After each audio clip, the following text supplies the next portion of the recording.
Friend, আজকে আপনাকে দেখাবো এই যে জানলাটা আছে, দেখেন জানলাটা কাটিং করব। কাটিং করে এটা এখন গ্যারেজ ঘর হবে, মানে ভিতরে গাড়ি রাখার জায়গা হবে।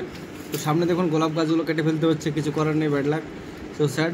তো এবার আমরা এই ওয়ালটাকে কাটিং করছি, দেখুন কীভাবে। দেখুন প্রথমে যে জানলাটা আছে সেই জানলাটার দুই সাইডে রড ঢুকানো আছে, মানে যে মাঝে যে রডগুলো দেখতে পাচ্ছেন সেই রডগুলো ভিতরে ঢুকানো আছে। এই রডগুলো কাটিং করা গেল না হলে ব্লেড দিয়ে কাটিং করে দিতাম। আর ফাটানোর জন্য দেখতে পাচ্ছেন চার সাইডটা যে তিন জায়গাতে হুক আছে, সেই হুকের জায়গাটা একটু ফাটাতেই হলো, এটা আমার কিছু করার নেই।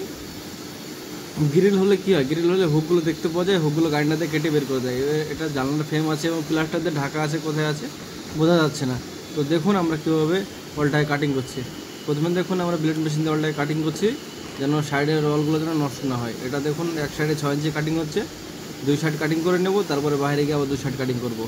আর ব্লেডে আমরা জল দিয়ে কাটিং করছি, দেখুন জল দিয়ে কাটিং করলে কোনো রকম ধুলোবালি ওঠে না। তো আপনারা এইভাবে বিল্ডিং কাটিংয়ের প্রয়োজন থাকলে আমার সাথে কন্ট্যাক্ট করতে পারেন। আমার চ্যানেলে আপনারা গিয়ে দেখুন, প্রচুর ভিডিও আছে, আপনারা দেখুন, তারপরে আমার সাথে কন্ট্যাক্ট করবেন।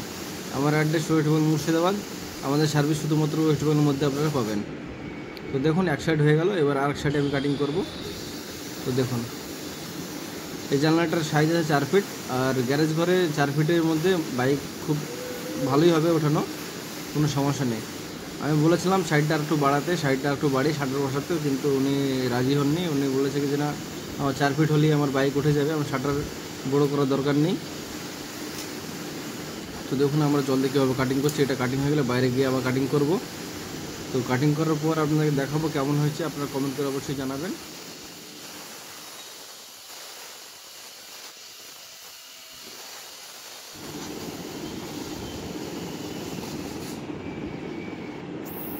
তো দেখতে পেলেন ফ্রেন্ড, বাইরে আমাদের মানে ঘরের ভিতরটা আমাদের হয়ে গেছে, এবার বাইরে আমি কাটিং করছি। তো বাইরে দেখুন খুব সুন্দরভাবে আমরা কাটিং করছি। ব্লেডটা যদি বাইরে আর ভিতরে মিডল পজিশনে ব্লেডটা যদি কাটিং হয়, তো আপনার এপার উপর দেখতে পাওয়া যায়। আমরা যেটা কাটিং করছি এটা এপার উপর দেখতে পাওয়া যাবে, কারণ ব্লেডটা একবারে মিডল পজিশনে পড়ছে।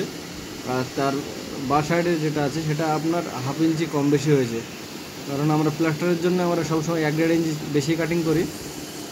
দেখুন আমার এই সাইডটা হয়ে যাচ্ছে, তারপর আমি আরেকটা কাটিং করব। এটা আমি কাটিং করার সময় দেখতে পেয়েছি, এবার উপর দেখতে পাওয়া যাচ্ছে, আপনাদেরকে দেখাবো ভিডিওটাও যে এবার উপর দেখতে পাওয়া যাচ্ছে কিনা। আর আমার কাছে 10 ইঞ্চির দেওয়াল এবার উপর করে কাটিং করার মেশিন আছে, ওটাতে খরচাটা বেশি। কংক্রিট চেনশো মেশিন, গাছ কাটার মতন চেন আছে, ওটা চেন মেশিন দিয়ে কাটিং করবে। তো আমরা কম বাজেটের মধ্যে পার্টিদেরকে সার্ভিস দিয়ে থাকি, এর জন্য আমরা এই মেশিনটা বেশি ব্যবহার করি। এই মেশিনে খরচাটা কম এবং পার্টিদের আপনার খরচাটা কম হয় কাজ করতে। আর চেন মেশিন দিয়ে কাটিং করতে গেলে আপনার ব্লেড খরচাটা মানে একটু না অনেকটাই বেশি, এর জন্য এই মেশিনটা কেনার পর আমি চেনশো মেশিনে আমি খুব কম কাজ করি। আপনারা দেখুন ব্লেড মেশিনটা কত সুন্দরভাবে কাটিং হচ্ছে। দেখুন বাইরেরটার ভিতরেরটা একটু কম বেশি হয়েছে, তার জন্য আমরা এপার ওপর এটা দেখতে পাইনি। কাটিং করার পর আপনাকে দেখাবো, দেখলে আপনারা বুঝতে পারবেন। একটু মানে প্রায় 2 থেকে 3 সুতে আপনার একটু হটা পড়া হয়েছে, এর জন্য এপার ওপর দেখা যাচ্ছে না, এবং খুব সুন্দরভাবেই কাটিং করা হবে।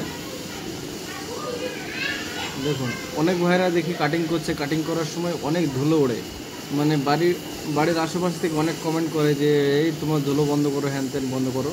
আমরা যখন প্রথম মেশিন ব্যবহার করতাম, আমরা ব্লেডে জল দিয়ে কাটিং করতাম না, কারণ জল দেওয়ার মেশিন আগে ছিল না আমাদের কাছে। এখন সব জল দিয়ে মানে কাটিং করার মেশিন আমরা কিনে ফেলেছি। দেখুন এপার পর এটা দেখতে পাওয়া যাচ্ছে, আর পাশেরটা একটু কম বেশি হয়েছে, এই জন্য দেখা যাচ্ছে না।